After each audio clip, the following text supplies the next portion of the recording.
क्या average middle class के लिए फाइनेंशियल इंडिपेंडेंस अचीव करना पॉसिबल है? और अगर है तो कितना टाइम लगेगा? चलो देखते हैं। इस वीडियो में हम दो केस लेंगे। पहले केस में किसी का खर्चा है 50,000 रुपए, जिसको कॉर्पस चाहिए 1.5 करोड़ रुपए, और दूसरे केस में किसी का खर्चा है 1 लाख रुपए पर मंथ, जिसको कॉर्पस चाहिए 3 करोड़ रुपए। चलो देखते हैं कि इस कॉर्पस को पहुंचने में कितना टाइम लगेगा। हमारे अजम्पशंस हैं कि हम रेट ऑफ रिटर्न ले रहे हैं 15% एंड हम अज्यूम कर रहे हैं कि जो इनिशियल ईएमआई अमाउंट है वो ईयर ऑन ईयर 10% बढ़ेगा। फॉर एग्जाम्पल, अगर कोई 20,000 से स्टार्ट कर रहा है तो अगले साल वो 22 डालेगा, उसके अगले साल 24 डालेगा, क्योंकि उसकी सैलरी बढ़ रही है। चलो कैलकुलेशन करते हैं। पहला केस है, किसी को चाहिए 50,000 मंथली एक्सपेंस, उसका कॉर्पस होता है 1.5 करोड़।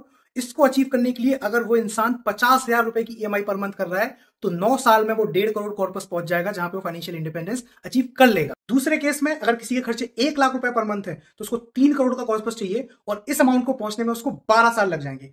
केस नंबर 3 में हम अज्यूम करेंगे कि इंसान के खर्चे 50,000 रुपए पर मंथ है, उसको 1.5 करोड़ कॉर्पस चाहिए, बट ईएमआई अमाउंट 20,000 से स्टार्ट कर रहा है, तो इस इंसान को 13 साल लग जाएंगे। और चौथा केस है कि किसी के खर्चे 1 लाख रुपए पर मंथ है, उसको 3 करोड़ कॉर्पस चाहिए, लेकिन 20,000 की ईएमआई से स्टार्ट कर रहा है, तो इसको 17 साल लग जाएंगे।